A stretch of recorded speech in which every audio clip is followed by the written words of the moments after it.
आज फिर उन्होंने इसी सीरीज में एक और आदेश पारित किया जिसमें संविधान को भी वो नहीं मान रहे हैं और सुप्रीम कोर्ट के आदेश को भी वो उसका अपमान कर रहे हैं, सुप्रीम कोर्ट का कंटेम्प्ट कर रहे हैं। आज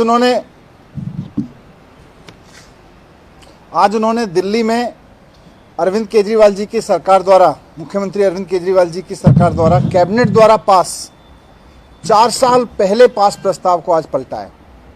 4 साल पहले सीएम साहब के नेतृत्व में दिल्ली सरकार ने, दिल्ली की कैबिनेट ने बिजली कंपनियों में 4 प्रोफेशनल डायरेक्टर्स की नियुक्ति की थी। अब एलजी साहब कह रहे हैं कि 4 साल पहले जो फैसला लिया गया था, मैं उसको डिफरेंस ऑफ ओपिनियन के दिए हुए अधिकार के तहत आज पलट दे रहा हूं। दिल्ली की कैबिनेट ने फैसला लिया, मुख्यमंत्री ने फैसला लिया, एलजी साहब के पास में कोई अधिकार नहीं है कि वो दिल्ली सरकार के बिजली संबंध में लिए गए फैसले को पलटें। उनके पास केवल डिफरेंस ऑफ ओपिनियन का अधिकार है। उसकी भी एक प्रोसीजर है, मैं उस पर आऊँगा। लेकिन 4 साल पहले से जो डायरेक्टर्स काम कर रहे हैं, 4 साल पहले दिल्ली की सरकार ने, कैबिनेट ने जो फैसला लिया, उसको 4 साल बाद पलटने की एक नई रीति शुरू की है इन्होंने। कहते हैं मैं संविधान को नहीं मानूंगा, सुप्रीम कोर्ट के आदेशों को नहीं मानूंगा, 4-4 साल पुराने फैसले पलटूंगा। फिर तो 20 साल पुराने फैसले भी आप पलटने लगोगे इस तरह से। फिर तो आप 10 साल पुराने फैसले उठा के पलटने लगोगे। ऐसा अधिकार आपको किसने दे दिया एलजी साहब? आपके पास संविधान में केवल और केवल 3 विषयों पर निर्णय लेने का अधिकार है: पुलिस, जमीन और पब्लिक ऑर्डर। पुलिस के अलावा, पब्लिक ऑर्डर के अलावा और जमीन के अलावा एलजी साहब किसी भी मामले पर निर्णय नहीं ले सकते। केवल ओपिनियन दे सकते हैं जब मंत्री कोई निर्णय लेगा। निर्णय लेने का अधिकार मंत्री के पास है, निर्णय लेने का अधिकार सरकार के पास है, मंत्रिमंडल के पास है, मुख्यमंत्री के पास है। मुख्यमंत्री या मंत्री कोई निर्णय लेंगे तो आप उसकी सहमति असहमति दे सकते हैं, लेकिन आप 4 साल बाद उठा के किसी फैसले को पलट नहीं सकते। 4 साल बाद आज आपने जो फैसला पलटा है उस पर लिखा है कि मैं डिफरेंस ऑफ ओपिनियन के तहत ये चेंज कर रहा हूं।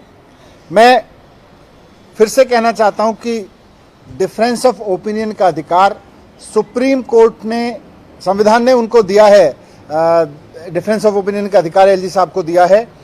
वो इसलिए दिया है क्योंकि दिल्ली देश की राजधानी है।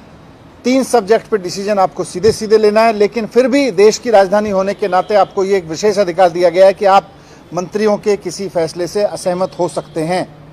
लेकिन माननीय सुप्रीम कोर्ट ने बहुत स्पष्ट शब्दों में कहा है कि ये जो असहमति होगी वो rarest of the rare case में होगी। वो कभी कभार किसी मामले में होगी जो राष्ट्रीय सुरक्षा से या ऐसे किसी मसले से जुड़ा हो। ऐसा नहीं है कि आप रोज चुनी हुई सरकार के फैसले को पलटोगे और बोलोगे मेरे पास तो विशेष अधिकार है। सुप्रीम कोर्ट ने लिखा है rarest of the rare case. अब एलजी साहब कहते हैं मैं तो सुप्रीम कोर्ट के आदेश को नहीं मानता, सुप्रीम कोर्ट के आदेश मेरे ऊपर लागू नहीं होते। ये कैसे होगा?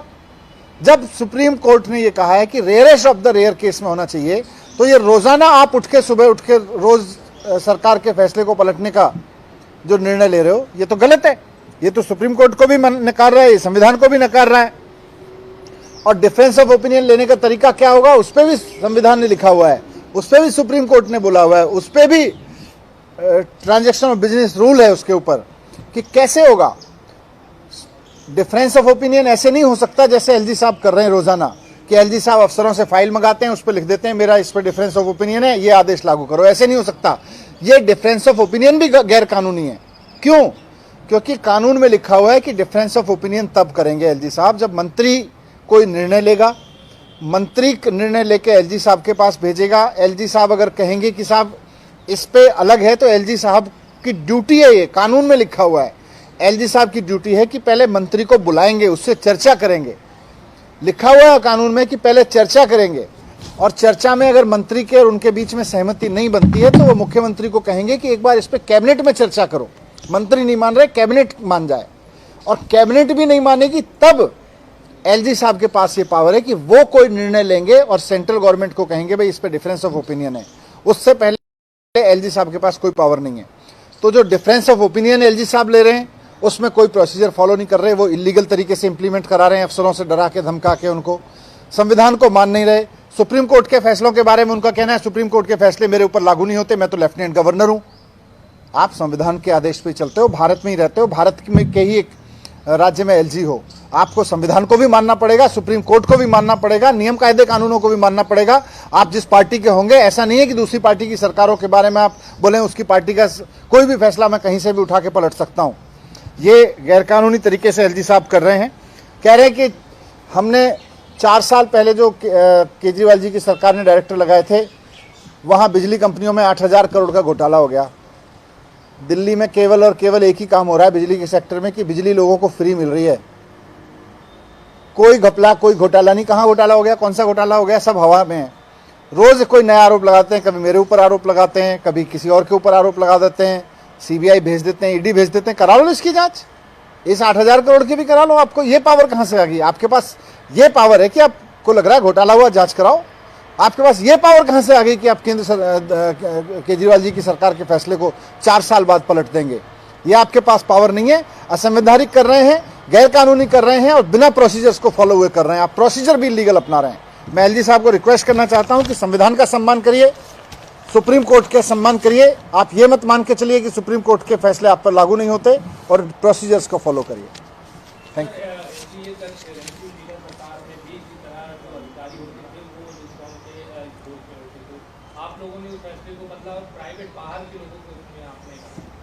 बिजली कंपनियों के बोर्ड में प्रोफेशनल्स को लाना कोई गलत नहीं है, और ये सरकार की पॉलिसी है कि सिर्फ अफसर क्यों बैठेंगे, प्रोफेशनल्स को बैठना चाहिए।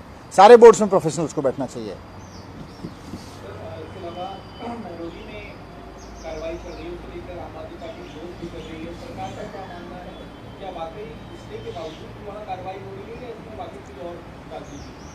देखिए, जब उसमें कोर्ट के भी आदेश हैं, और मैं तो कल मीडिया पे देख रहा था कि किस तरह से जिन लोगों ने घरों की रजिस्ट्री तक करा रखी हैं उनके घर तोड़े जा रहे हैं, जो लोग हाउस टैक्स दे रहे हैं उनके घर तोड़े जा रहे हैं।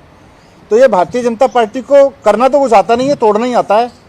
संविधान तोड़ेंगे, सुप्रीम कोर्ट के आदेशों को तोड़ेंगे, लोगों के बने बनाए घरों को तोड़ेंगे।